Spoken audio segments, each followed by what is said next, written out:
Lens for France now. You did not win the Tour de France, but you managed to become very popular in France. What do you feel about that? Because it's an event. Yeah. No, it's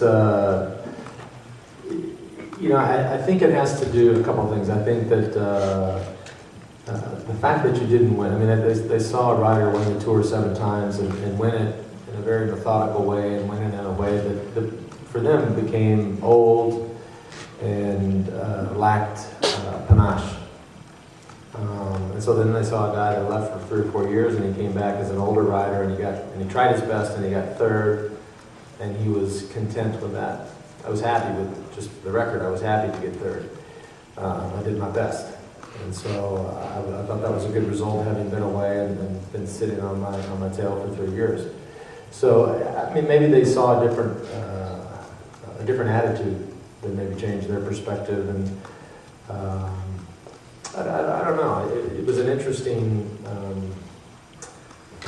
re-entry for me in the country of France, and you know, I had good experiences leading up to that. I mean, I think that this, you know, people talk about the sit-down interview with Michel Drucker, where you show a different side of yourself, and he helps you to show a different side of yourself, and so that, you know, maybe helped. And but you know, I tried going there with a good attitude, and we'd do the same thing, and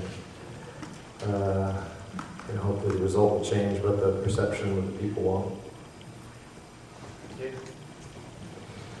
Lance, based on your experiences from the last year, again, sort of referencing what your plans and ideas were for the comeback regarding independent drug testing, what worked and what didn't, what are your plans for that for this year? And in particular, I'd like to know what your plans or ideas are for posting information on the internet, since that aroused quite a bit of controversy, particularly the blood values from the Tour. Nice. That's why they're not up there anymore.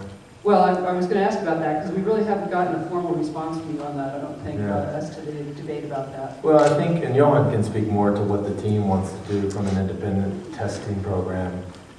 Something that started years ago with a few teams really became the enemy of the organizations that are supposed to police this globally and nationally. So you saw that in WADA. They became the biggest critics of the independent testing programs. They felt that those were a slap in the face or an insult to the work that they were doing. So they've really stepped up their game, and the UCI has as well, with the amount of testing, the level of testing, the funding, the biological passport. I mean, I think we were, my 50, I don't know how many controls I had this year, 50 plus. I mean, the vast majority of them were from USADA, WADA, UCI, the independent agencies, or the agencies from the respective countries that you would just be in, some of which were well publicized or not, but wherever you're racing, they can technically come and test.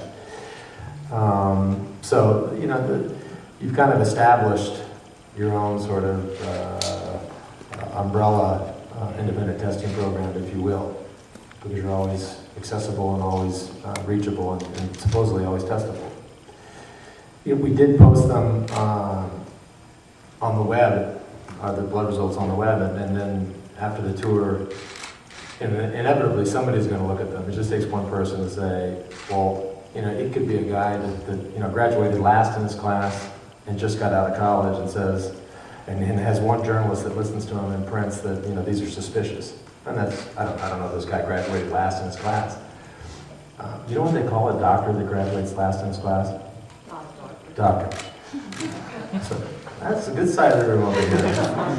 I talk to doctors sometimes, I tell them that, they don't like that.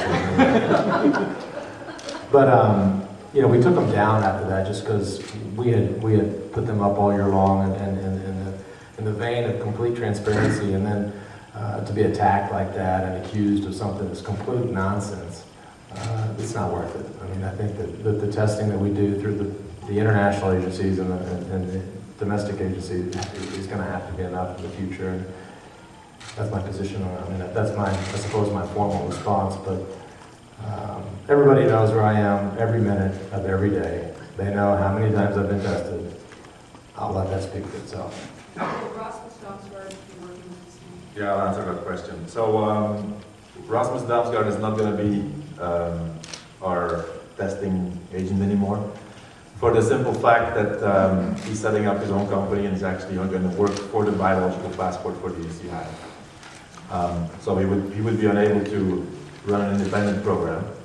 And when I started to work with Dalsgaard in 2008, it was for different reasons.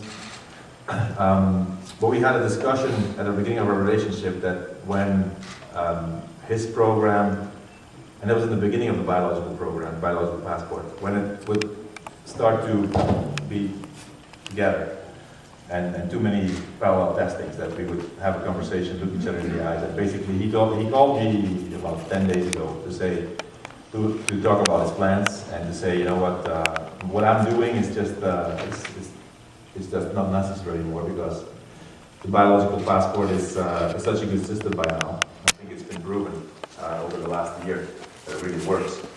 That we're going to do like any other team, and just follow the biological passport, for the simple reason that you can only test that many times, and if Lance has been tested 52 or 53 times, probably 40, 45 were from UCI and other official bodies. So we believe in the biological passport, and that's what we're going to be doing.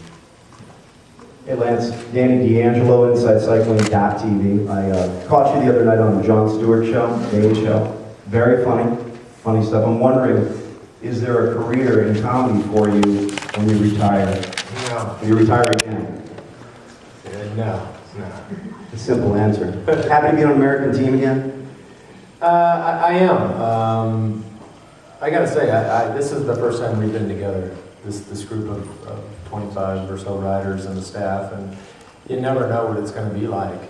And I certainly, comparing and contrasting this to last December, I didn't know what that was going to be like either. And this experience is just quite different, and I think that people feel a significant amount of pressure to perform, but not in an uncomfortable way. I think they're excited, and they're ready to race, and they see that we can be both very serious, like we were in the past, but also we can be a little more laid back and relaxed, like perhaps we were last year.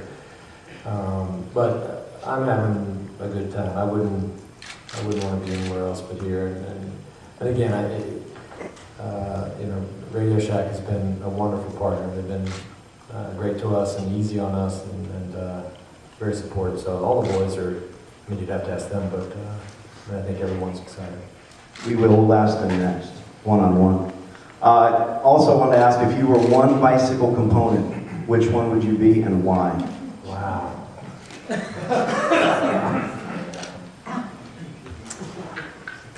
Jeez. I've never been asked that question before.